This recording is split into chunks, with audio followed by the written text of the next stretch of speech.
नमस्कार मंडळी, मी प्रतीक्षा. सकाळचे 9 वाजले होते आणि गॅलरीमध्ये आमच्या ऊन बघा किती छान आलं होतं. त्यामुळे म्हणलं गादी आणि इशूची गादी पण उन्हाला टाकावी आणि मस्त असं ऊन बघा किती छान आले मध्ये.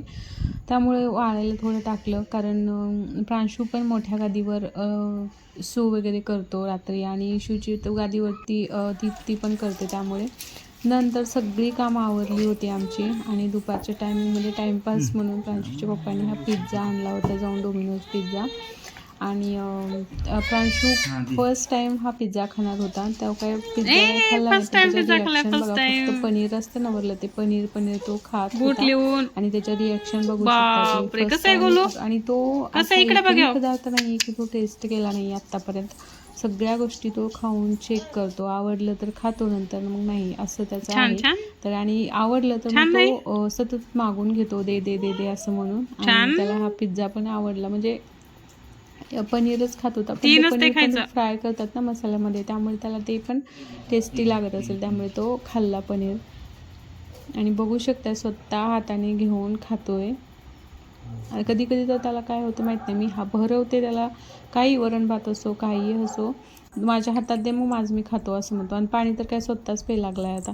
नंतर मी पण टेस्ट केले आणि एकदम भारी होता पिझ्झा. स्मॉलच होता, पण त्यामध्ये आम्ही सगळ्यांनी वाटून खाल्लो, त्यामुळे खूप छान लागलं. म्हणजे असं वाटून खाल्लं छान होतं. आणि कोणाचंच लक्ष नव्हतं इथे बघा. प्रांशूचं काय चाललं आहे, बूट स्वतः घालण्याचा प्रयत्न करतो आहे आणि माझं लक्ष गेलं, म्हणजे त्याला समजलं मी पाहते तर लगेच फेकून देतो. आणि इशूचं बघा इकडे आता पालतं पडवून गुडघे पुढं करायला लागले. आणि प्रांशूच्या पप्पांनी बघा एवढं सामान आणले, पिस्ता, काजू, बदाम, केसर वगैरे. आता रेसिपी करणार आहेत त्यांनी कोणती, पण मला काहीच कल्पना नाही कोणती रेसिपी आहे काय नाही. आता त्यांचीच आहे रेसिपी.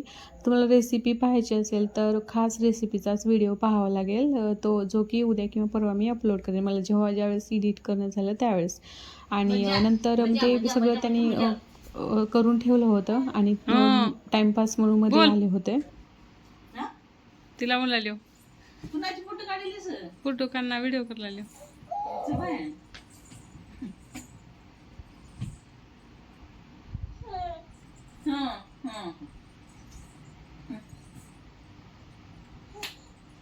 आणि आईला माहीतच नव्हतं की मी व्हिडिओ करते आणि वातावरण बघा किती मस्त झालं होतं. आता 6:30 वाजलेत आणि आम्ही आज जाणार आहोत गजानन महाराजांच्या मंदिराला.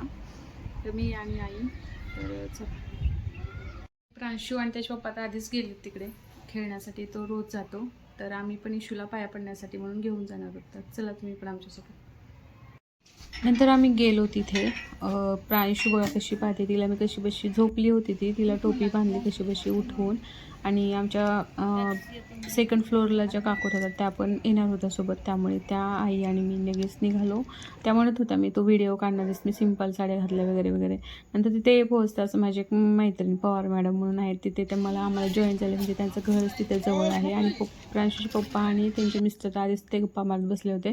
गुरुवार असल्यामुळे त्यांनी पिठलं आणि भाकरीचा नैवेद्य केला होता गजानन महाराजांना देण्यासाठी. मग नंतर आम्ही पाया पडलो. तिथे अगोदर हरिपाठ वगैरे, अभंग वगैरे म्हणत बसल्या होत्या बायका. आणि मग आम्ही आरती होईपर्यंत बाहेरच थांबलो आणि छान अशी आरती केली तिथे सगळ्या बायका. दर गुरुवारी गल्लीमध्ये प्रत्येकाचा प्रसाद असतो. खूप छान वातावरण असतं तिथे आणि मुलं पण छान असं खेळण्यासाठी जागा केलेली आहे. तर मस्त अशी आरती केलो आणि घरी आलो. तर उद्या भेटूया. Bye bye.